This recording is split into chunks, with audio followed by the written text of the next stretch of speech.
There we go. There she is. All right, people. Well, first of all, we are so delighted to welcome the one and only Jesse Brecht on with us today of My Credit Guy.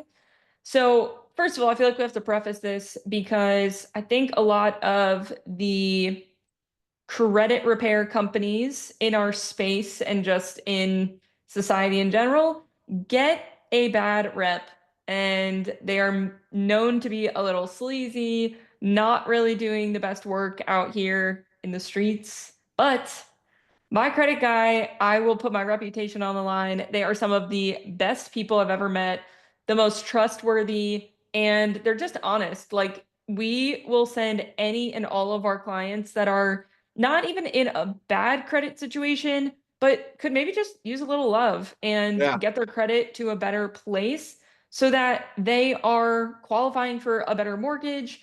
We're going to talk a little bit about the benefits of having a good credit score because not everybody knows that, but it's really having a good credit score. You can work and do it in a way where you're not spending money. It doesn't cost anything to get a good credit score, but it can save you money in the long run. So it's a win-win. There's no reason not to work on your credit, even if you don't have a purchase in the near future, whether that's a car, a house, etc. So, having said all that, Jesse, welcome, my friend. Hey, thank you. Thank you for having me. I think that's a great way to start, right? Like the fact is that for anybody that's been in this industry for a while, when you hear credit repair, you kind of go, "Ooh, beat me." You're one of those guys. And for the average consumer, I think there's a lot of that as well, right? So, although we are in the streets, we're doing the good stuff, right? Like Yeah, that is for sure. And it's easy to get a bad reputation when your intention is not to truly help people, and that's completely the opposite of what this business was built on, right? Like Sam and Trisha Parker, like directly, right? Like them personally, right? I think it's safe to say you would consider them friends.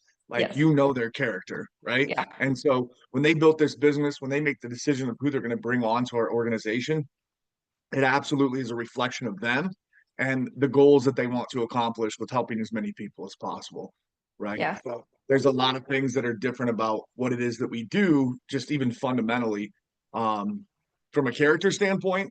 But then the other thing is for us and how we operate, we are specific to mortgage, right? So like for anybody out there that's not planning to get a house, like we'll still work with you. Don't get me wrong, but like where our focus ends up and where the majority of the activity that we have, business relationships, is with people that are focused, whether that's referred from a real estate agent or a loan officer. Like these are folks that really have a desire, either in the short term or long term, to get into a home.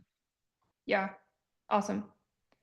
Well, having said that, and again, I want to like set the stage and really show people why it's important to have a good credit score because you can tell people the how all day long. Yep. But from your perspective and your experience, I can allude to like the mortgage side a little bit as well. But what really is the driving factor and what are some of the perks of getting your credit in check and just having it in a good place? Yeah, so as far as perks go, right, they're vast, right? I mean, like there's some people where credit score is going to determine if they have either the likelihood or a higher likelihood to get, say, a job than somebody else, right? Like if you're in the financial field at any level, they're going to check credit a lot of times, right? So, um, another thing I would say is that's often overlooked is like your car insurance and the risk assessment that they do is based on some personal financial credit details, right? Like it is absolutely a factor. And so then as you start to climb up to the more like common things that you would consider, access to credit cards, the interest rate that you have on those credit cards, right? So you might get approved, that's cool, but you might be getting approved for those cards that are like 26 to 29%. And there's a huge difference between how much you're going to spend and interest on a monthly basis if you get access to a card that's like 15 to 18%, right? Like there's a big change there. And then obviously a car. So my thing is when I talk about credit and credit improvement, and even furthermore, right? Like we start talking in that optimization category, right? To optimize what it is that credit is doing for you to the best of its ability if you're managing it appropriately, is with your high ticket items, right? Automobiles. I mean, lately it's been like getting financed for specific, like medical stuff that needs to get done, right? Like it could be, God bless you. Thanks. It's allergy season, man. Yes, it is. It could be dental work or surgery, right? Like there's a lot of things that like Interesting. now can go on credit cards related to those things that are specific. It's a Yeah. specific type of medical credit card, right? Like if people have heard of like Cherry or Care Credit, they specialize in um, medical debt and allowing for you to finance any procedures that you need to do. Um, and then obviously, again, like the cars and the homes, the reason I love to talk about the mortgage process and how important credit is because like we're talking huge differences, right? From Yeah. good to great credit, right? Huge differences from challenging credit that might even put you in a situation where you can't get qualified for a home loan, or maybe not qualified for as much home as what you need Mm-hmm. for your specific market. And then in addition to that, like what it is that you're actually paying on a monthly basis. Once we start to overlay the impact that credit has on generally just your rate, right, that you get approved for, and then also the assessment of if MI needs to be included. There's a lot of Yeah. details there to unpack as far as can you afford it, and if you can, are you spending just a exorbitant amount of extra money just because your credit score is off by 40 to 60 points? Yeah. Yeah, and for those that are on here that are in that like home buying phase, Jesse, I'm sure you know about like there are some lenders out there that will do the 500 to 580 credit scores. But then we look at it and it's like, is that the right advice to give someone? Like if they're in that place, that's why a lot of the time we loop in Jesse and his team to say, what can we do from like in a pretty quick turnaround? Sometimes it's a quick fix, sometimes it's longer coaching and like you guys actually Yeah, working on their credit. But it's just things get so much more expensive. So number one, from your interest rate, like naturally your interest rate is just going to be higher if you have lower credit. right.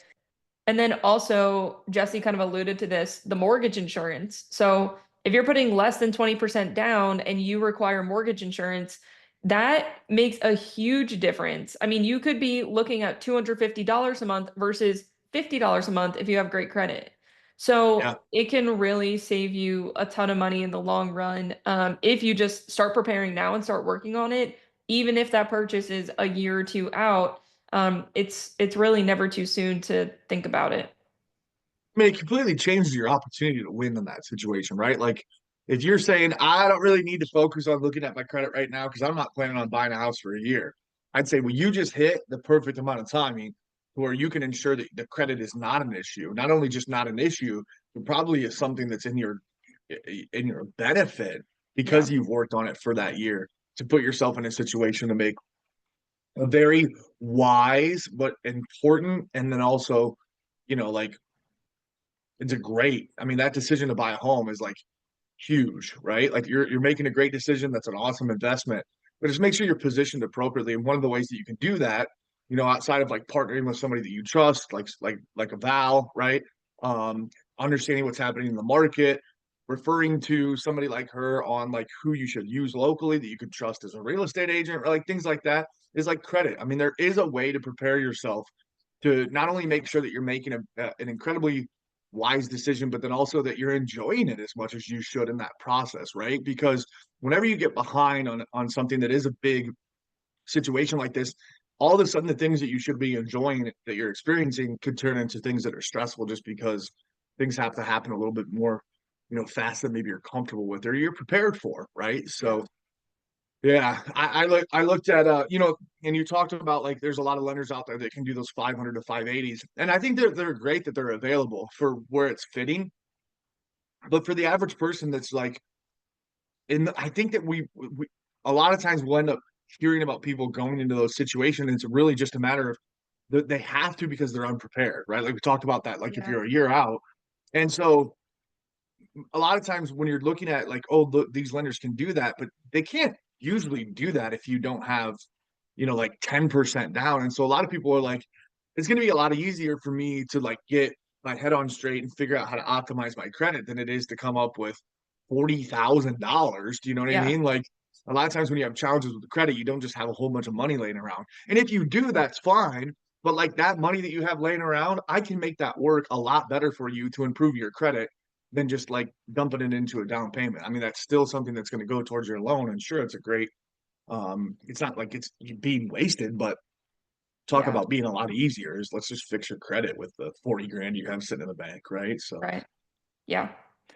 Okay, so that's kind of the we wanted to preface with like what are some of the driving factors of why you should have good credit. So let's get into Jesse, if like let's say we get someone that even if they have a let's just say 650 credit, if we send it over to your team, like what is the process of looking at like what are the red flags that you're looking for? What are some of the quick fixes that you can like turn around and get someone's credit in a good place? And then what are some of those? I'm hitting you with like three questions at once. What are some of those longer term things that need to be worked on and how you kind of coach people to get in a good place?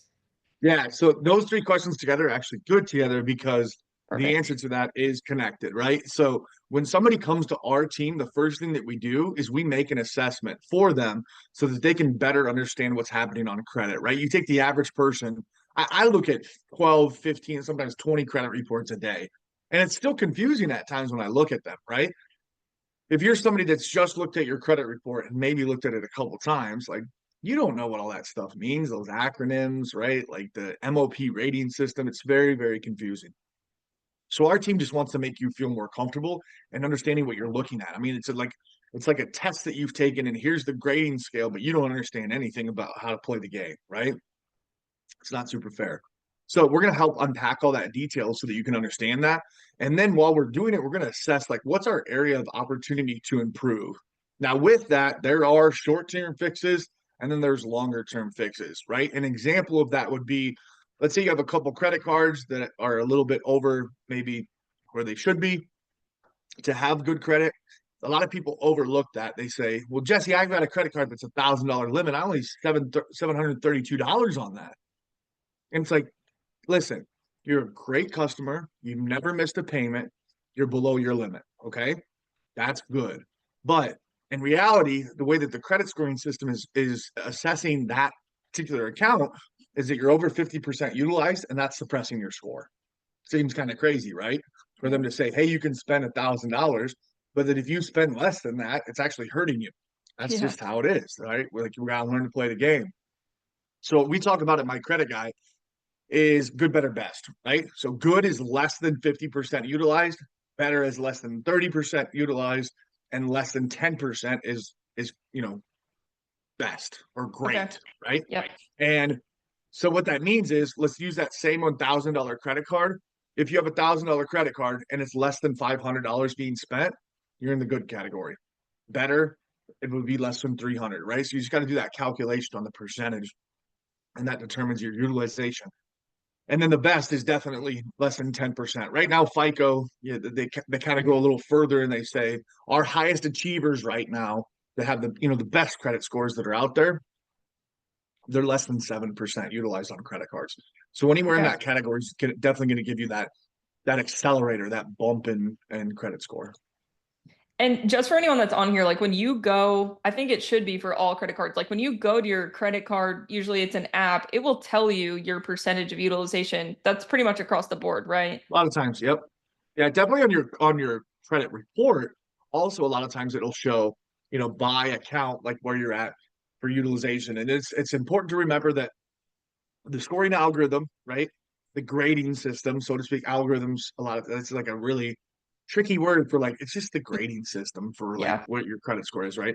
Um, but those are looking at the utilization percentages for each of the cards that you have that are open, but then also the combination, the accumulation of both balance and limits there Okay. in And that also for percentage. clarification, this is a question that we get a lot. When we're looking at your monthly debts from so let's say you have a credit card that has $2,000 balance on it. A lot of people, when they come to us on the mortgage side of things, think that we're counting that full $2,000 against their debt.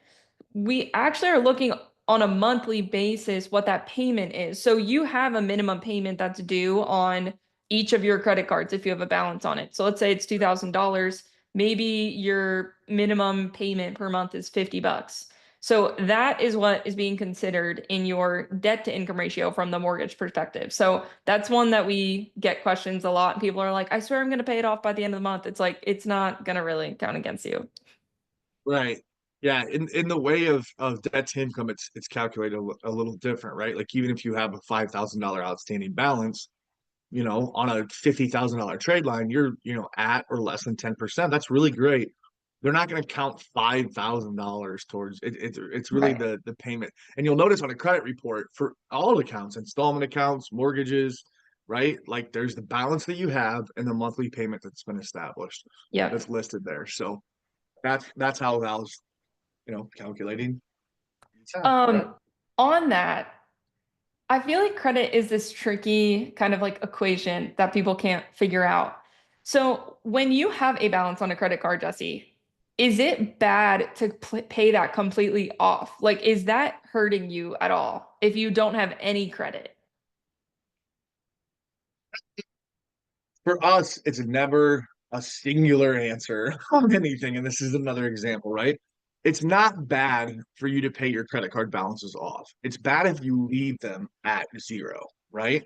Okay. And a couple reasons. One, when you're getting to the point where it's time to pull credit for a large purchase, you don't want your credit card balances to have zero. You want them to show recent activity. And for some reason within the algorithm, if you have $5 on a like a $500,000 balance versus zero, you might go like I'm not sure if you can hear the dog. It's Your going. sound got Sorry. a little muffled.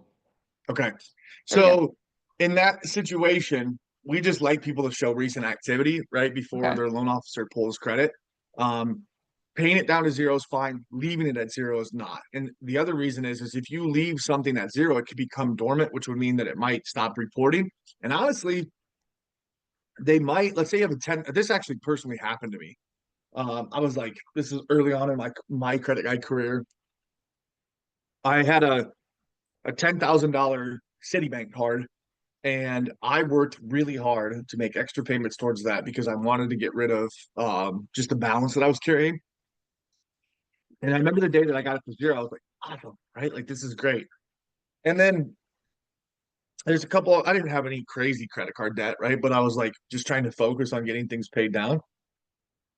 There's a couple other accounts that I had. That's where my focus went, right? Citibank got paid down off. I was going to keep it open. I loved that card. Great benefits, right? Good interest rate. Well, that $10,000 limit dropped down to $2,000 because I didn't use it for a matter of like 4 to 6 months. This is also during COVID, and they were being a lot more aggressive about like what their liabilities, like what they had extended out for what people could potentially borrow. They knew that when push came to shove and people started to get tight on money, they were going to start resorting to using Yeah. credit cards to float them for as long as they could. So they wanted to mitigate their risk and lower that. So I was an example of that. They lowered me down to $2,000, and I was like, "Oh man, that's kind of stinks, but that's okay." Um, it's at zero, so my utilization's still great. Well, I didn't use it for another few months, and they just straight up closed it because it Oh, wasn't wow. active, right? So it's like if you don't use it, you lose it. It is true a lot of times for credit cards.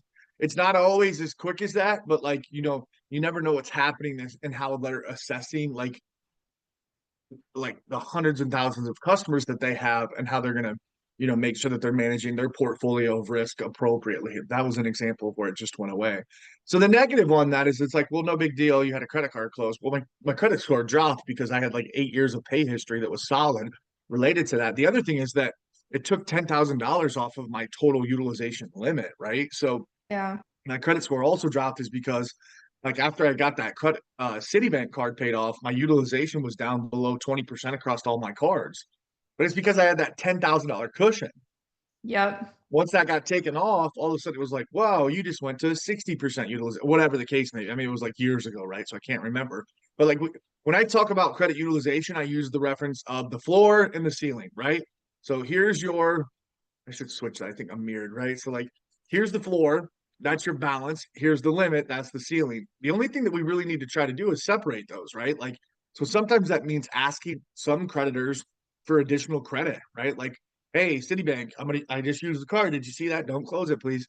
And then can you take that from $10,000 to 15? And then the other, obviously, to lower the floor is pay things down. So Right. So best practice, would you say if people aren't like carrying debt around, you would say use it on a monthly basis, put your groceries on there, put your gas on there, pay it off at the end of the month. sure. Yeah. I mean, here's the thing. If you pay it off at the end of the month, it really depends on when you pay it off. Okay. Because if the cycle happens and that information is reported to the bureaus and they're reporting you that you've got that, one visit of groceries, which could easily be $300 or $400, right? Yeah. Um, that is going to report as your balance for that month. That's cool. Already been reported to the bureaus. Pay it off. And so what's important to understand about credit cards is that there sometimes could be a date when it cycles, a payment date, and then a different date where it sends the information to the credit bureaus. A lot of times those align, but it's not always, right? Yeah. Because as a credit card holder, you could pick which date you want your payment date to be. You can adjust that, right? And so what's important to know is like, okay, if it cycles and here's how much I owe, and then here's when it reports, let's say the 17th is when it cycles, the 19th is when they report to the credit bureaus, and the 25th is when the payments actually due, right? Well, you're going to want to, if you're trying to make sure that you're paying balances down, you're going to want to make sure that that payment goes through before the 19th so that that adjustment down gets reported to the bureaus.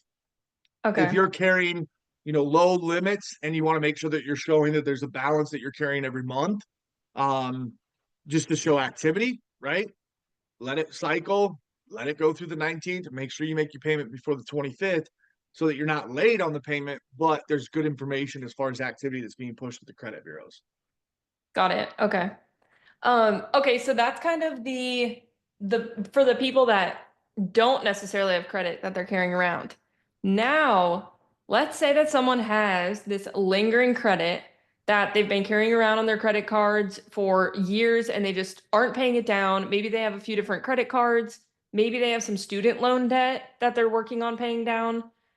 How would you advise people to approach the whole process of paying down debt? Should you be approaching and tell me if this isn't like your wheelhouse or if this isn't the right question to be asking, but would you tell them to pay off the highest interest rates first, or do you tackle like the largest loan amounts? Like, how do you kind of go about that?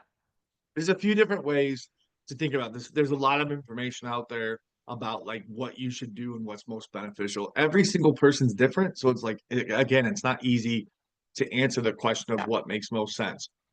So here's a few examples, right? Like I am not a financial advisor. It's one of those things, but like it's simple, right? Here's what I would do is if I was in that situation. There's a piece of like I don't love a lot of what Dave Ramsey says, but it only is as it relates to like saving 20% for a down payment and never carry debt, right? Like blah blah blah blah blah. The guy owns like a solid portion of a mortgage company, but he's saying don't, whatever, Dave. I really respect him in the way of how he looks at just money management in general and keeping your credit card balances low, not using it as cash, not relying on them. And then I do appreciate his approach towards paying down debt just because I think in general in the United States we're kind of spending outside of our means on the standard, right? No kidding. Yeah. So I respect him very much for that. Now, what I will say is that his approach is called like the snowball approach, and it's where you pay the smallest credit card balance. Let's say you have five cards, one's at 300, the ones that has the most has 3,000.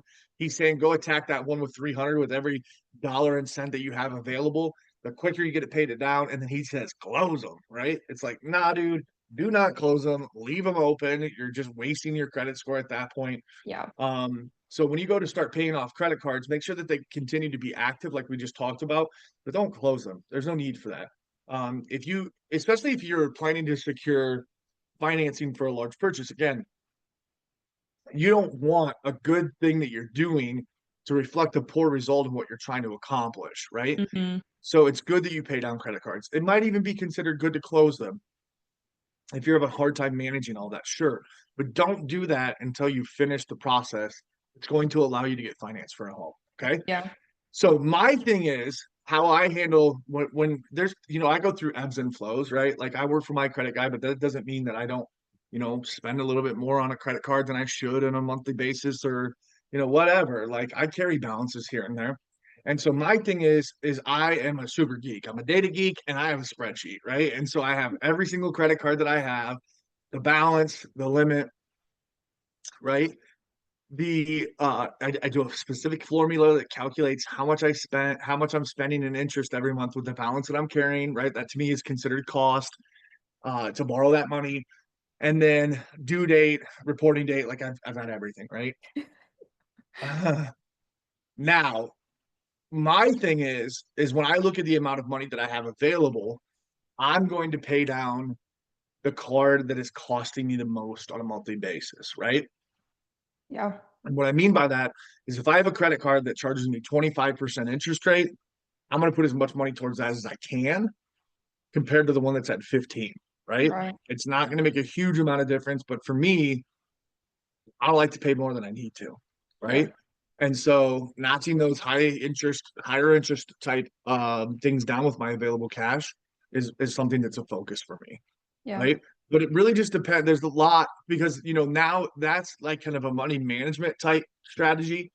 But then you also have to think about, well, if part of our goal is to increase our credit score as much, you really should be assessing each one of those limits to say, where can I put the amount of money to break those thresholds of 50, 30, and 10, right? Because if I can get three credit cards that were above 30% to go below 30%, right? That's a benefit for my credit score. Yeah. Now, if I took that total amount and I put it just towards one larger balance account, and that itself didn't even break the 30% threshold, I'm doing a good thing by paying that money, but I'm not making that money as work as much as it could across three accounts to increase the likelihood of even a small bump in credit score. Yeah. Does that make That makes sense? sense. For sure. Well, Yeah. Yeah. Yeah. I think it's kind of personal preference. Like there's not one equation to start paying off debt. It's more of, personal preference, how you kind of work with money, like be yeah, self-aware when it comes to that. I think is a for big sure. part of it. So that makes sense. Yeah, there's a Um, lot of good information about attacking those things, right? There's 4 to 5 probably great things you can get your fingertips on with just a quick Google search. The most important factor is doing them, right? yeah. Follow through. Um, what about student loans, student loan debt? How does that kind of affect credit scores and how should student loan debt be viewed? Well, it's an installment loan, right? So there's no point in a way of credit scoring.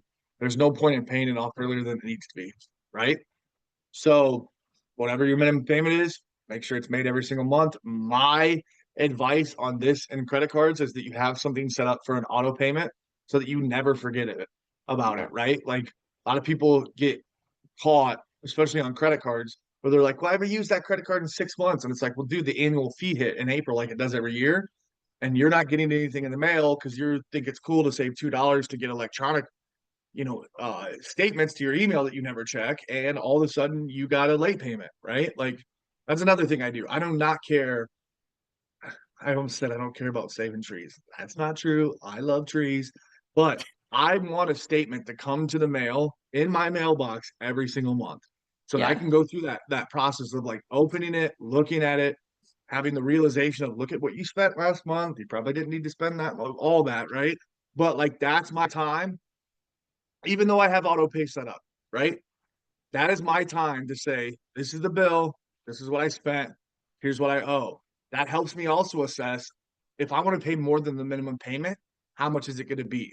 And it's just that there's something about like having something physical in front of you that changes oh, I just got an email, but look, there's 75 other notifications that I just got on my phone, and I'm Yeah. completely going to, not remember this. Yeah. So for me, I always have statements come to, and this is the same for student loans, right? Like stop with the do what you want, right? Like I'm not telling you what to do. If you're like, hey, that's a waste of paper, I get it. I love trees too. Again, I will Jesse repeat goes that. outside and plants a tree after he goes Yes, through I his do. mail every Sunday. Right? So every year I plant one tree because I get paper statements.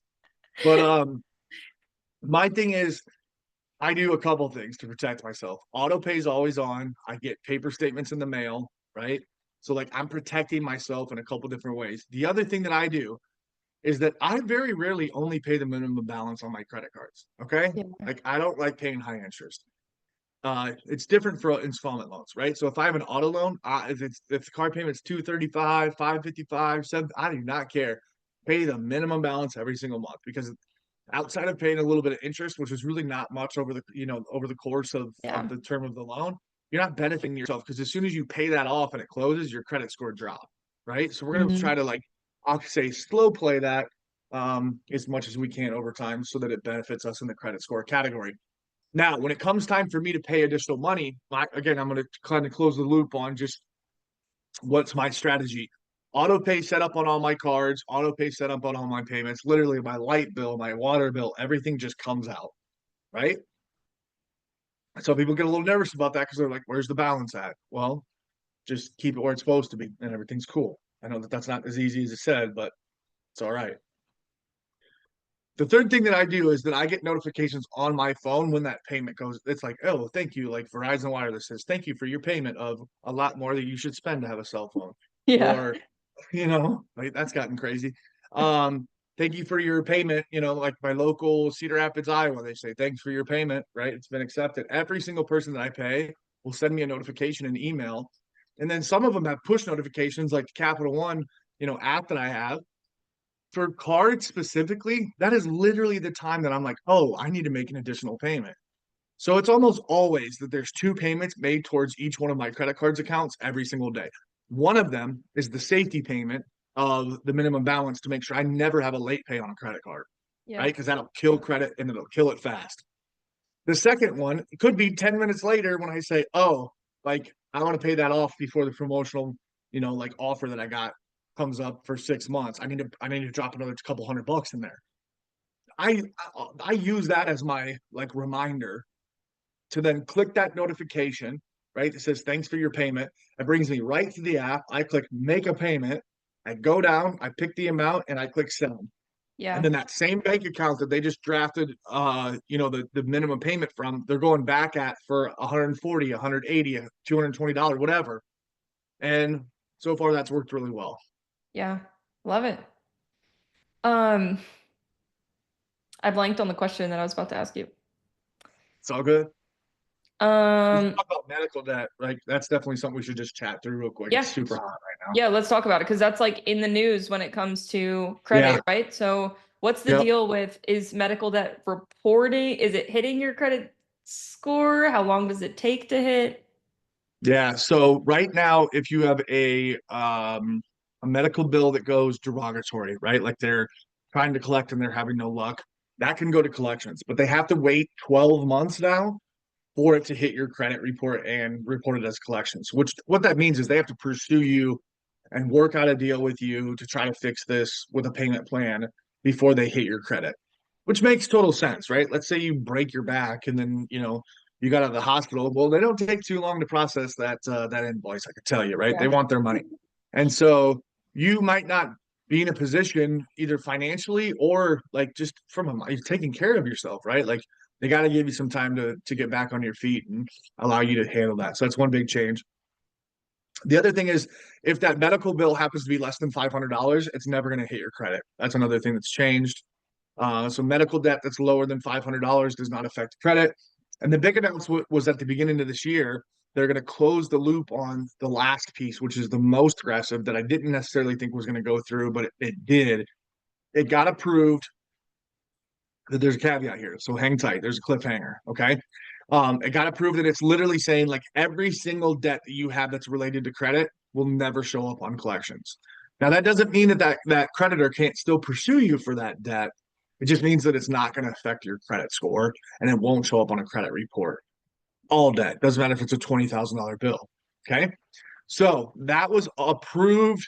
And then what we were waiting for is that as soon as it hit Federal Registry, the announcement, right, from it's the administration in DC, but it was really CFPB that was pushing this. Consumer Financial Protection Bureau, right? That's an organization in Washington D.C. And it was supposed to be active at 60 days in the federal after it hit Federal Registry. That would have been March 17th. So everything was in Okay. line to hit just over a week ago. All medical debt off credit. Well, about a month ago, I mean, again, that's extreme. About a month ago, because there was an administration change at the presidential level, as I'm sure that most of you know, we have a new president, and his administration said they wanted to put a halt on just like looking into this a little further. So they put a 90-day kind of extension on when this rolls out. So we're in Okay. limbo right now, right? It's still on the table. There's a potential that all medical debt could be released. We don't know, in fact, that it's going to be that aggressive, right? There's a lot that's up in the air, but we have at least another 90 days before we find out exactly how that's going to be ruled. Okay, interesting. Mm-hmm. We will stay tuned for that, Jesse. Yeah, stay tuned. Love it. Cliffhanger.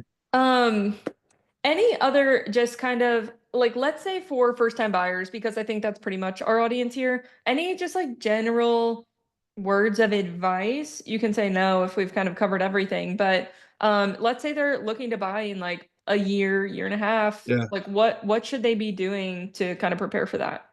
So we've covered a lot of it, but I think it's good to recap because there are some specific things. If you're looking to buy in 6, 12, 18 months, these are the things you definitely need to do.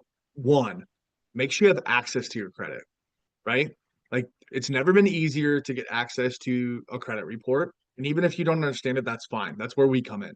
But get it and make sure that you have it so that you can see it and understand it. So get a copy of a credit report, whether that's through, a free annual credit report that's available on multiple sites, right? It's straight from Experian, TransUnion, and Equifax.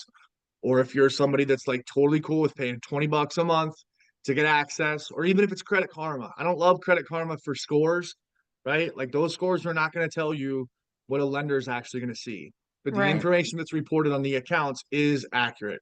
I believe there's only two bureaus on that now, but like that's a start. So anything that you can do to get closer to understanding what's on your credit, number one thing. After you do that, now you have action, right? And you should be looking at your credit card balances and you should be working to pay those down if they're past due, if they're late, all that stuff, like that's got to stop, right? And then you got to get those in line to get those paid down. And then if you again with reviewing credit, if you have collections or charge-offs, that's when I think you definitely need to get, and you're welcome to come to us for a free review at any time, right? Like get a hold of Val. Val knows how to connect you with us. You can reach out to us directly. We need to know that Val sent you, that you listened to it here, all that good stuff, right? But start with a free credit review. And we might say, like, guys, we got action and you need our help. And this is how it works. We're honest, right? And we could say, listen, you could really put yourself in a great situation if you just buckle down and work with us over the next, 6 to 12 months. It usually never even takes that long, right? Like most of our customers are in that 3 to 5 month category of our service. But it's okay to be prepared 6 months before you buy as well. Right. Okay. So be prepared. Um, Collections and charge-offs, understanding what they are, knowing if they're yours or not, identity theft's on the rise. I would say that those top three things. And then the next thing is like definitely partner with somebody that you feel comfortable with that's a true advisor. That is not just going to go throw rates in front of you, like somebody that's going to invest in the opportunity for you to, enjoy this experience. Like one of the things I love about Val and who she works for at Neo is that like Val is going to be committed to not only like ensure that this process goes super, super smooth for you, she's going to be heart invested in it because she's super passionate about what she does. And she's going to be thinking for you, not just for like what's happening for this, opportunity for home ownership, but like what that means to you in your life moving forward.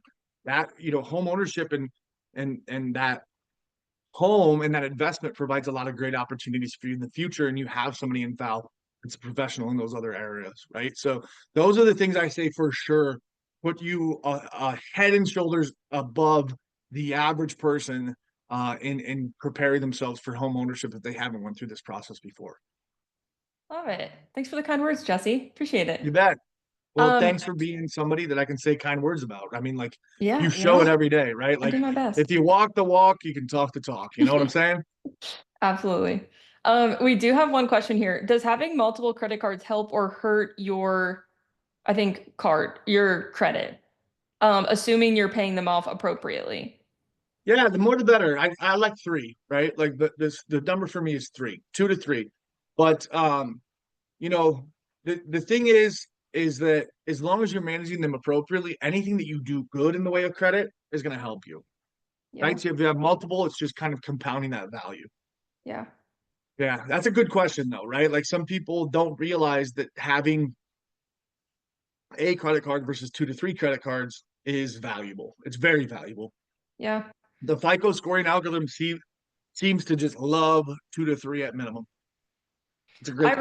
recently, little word of advice. I recently got my second credit card. I've had one for years, and I do a decent amount of traveling myself. So sign up for one, get some points. Like I do, watch out for the annual fees because I do have an annual fee, but I look at the value of like the points I'm getting far outweighs how much I'm paying for the annual fee. So put everything on that, pay it off at the end of the month so you're not just like feeding these big banks and you're not just giving them all of your money in interest, but you're still earning those points. And I've been booking some free flights already, so can't go wrong. There you go.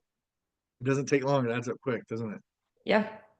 Um, a parting story only because I want people to feel like this is a non-judgmental process. I'm going to be vulnerable and share a story and experience with my credit guy. So this was Jesse catching me in not my best moment, but I moved to Texas in May of last year. And when I moved here, I didn't see this apartment complex that I moved into before I came here. Ended up being horrible, not a good situation. So I was like, I'm getting out of here. And I broke my lease, but I was trying to fight it. I told them, like, you guys didn't hold up your end of the lease at all. So why should I have to pay to break my lease? So it was a whole thing. They said, no, you still have to pay it. I'm like, whatever, it's worth it. Move into this other apartment complex. And the old complex never had my new address. So they never called me. They never emailed me and sent me a bill. I never got anything in the mail. So I never saw this bill that they were charging me. So I eventually get a call from collections and they were saying that they're calling on behalf of their client and it was this old apartment complex. And I had never even gotten anything. I would have paid this bill, but we unfortunately did not get to that point. So I called Jesse, he was the first person I thought of, and he's like, go straight to the source, go to the apartment complex. I called them for a week and they didn't answer. I had to march down there. And I talked to them and I was like, I will pay you right now if you just close the collection. Like, I don't want that to hit my credit. I think I told you my credit had dropped probably 60 points overnight. Like, it was insane. And my understanding, I thought that when something hit your credit, like it was done, like it was there. But they closed that. I paid them, they closed the collection, and my credit has since rebounded. But things happen, like things hit your Yeah. credit, things happen that you either do or do not know about. So there's no shame in it, wanting No. to get yourself in a good spot. But that was my little horror story. I was not a happy Val that day. Yeah. Credit challenges do not discriminate. It doesn't matter who you are, what you look Yeah. like, what you believe in, where you live, how much money you make. Like, I mean, some of the most wealthy people that I've ever met my entire life, beautiful, wonderful people that I respect, they've had credit challenges too. I mean, like, it's Right. just, it's almost more consistent in that category because they're Yeah. hustling, right? Like it's there should be no shame in having poor credit. And that's honestly one of the things that I love about what I do is that I can help people kind of remove themselves from that, right? Bad credit doesn't equal bad people. It usually never does. Sometimes it does. It's just because there's bad people that get bad credit, but like Yep. it's very rare that because of bad credit you are a bad person. It just never happens, right? So Yeah. yeah. There's another, I don't know if you saw, but there's one more question and it's actually a really good one. Oh, let's check it out here. I hate to be this person and refer to the TikTok influencer, but I've seen videos saying collections can be disputed and don't have to be paid because that debt is illegally sold. Can you touch on that? Oh, Yeah, I can. That's just false. let's get it. It's not true, right? It's just not true, right? So like here's the thing that I always want to caution people of. There's very limited influencers that I would support online. Um, and I'm talking like one or two, right? And I'm not one of those because I wouldn't consider myself an influencer. I have a TikTok, I have an Instagram, I have a Facebook, but the information that you're going to see from us is legit, right? The problem we run into in the world that we're living in is that right now, people that have a strong following that claim to have a great understanding of a certain subject, whether that's credit, financing, relationship advice, it does not matter. They are more interested in likes, follows, and shares than they are the truth. Okay. And Yes. so one of the things you have to be very leery of in the way of credit is that everybody is drawn towards this idea that there's this loophole. Here's this sneaky little thing that I found out. And it's not fair that you sold my debt to somebody and this and that. Like it happens every day. Hundreds and thousands of millions of files are sold from original creditors to collection companies that are in compliance with the law to pursue you for that debt. I am sorry. It's the truth, right? These people that are like, oh, the loophole of like, Amendment 1.7963 says you in the state of Arkansas, it's like you're bogus. And not only are you telling a lie, but you're leading people down this path to believe your lie and waste their time, right? Yeah. Energy, effort, and all of this. It's just not true. That can be sold. It happens every day. We can help you handle it, right? Like it is complicated to some extent in some situations, but this whole like you didn't have authorization to buy my debt and I sent this dispute and it's going to magically disappear. That is the type of stuff that gets people to say credit repair is a scam. Those Mhm. influencers that sound like they know what they're talking about are another example of why when somebody comes to me and truly needs help, they are hesitant because they've heard about credit repair, right? Yeah. There's people out there lying. They're not taking your money off TikTok, but they are getting paid a bunch because of their likes, follows, and shares, and Yeah. that's their focus, right? It's not truly to help you, unfortunately. Wow. This myth has been busted. All right. Well, Jesse, thank you, thank you, thank you. This was awesome. Fun conversation as always. I know you weren't feeling your best, so appreciate you showing up and adding value. I know that this really is going to help some people, so appreciate you showing up. Anytime, Val. And I we'll hope you have a send, good day. Thanks for having me. of course, we'll send a recap and how to get in contact. You can always reach out to me and I will put you in touch with Jesse and the team. They're awesome.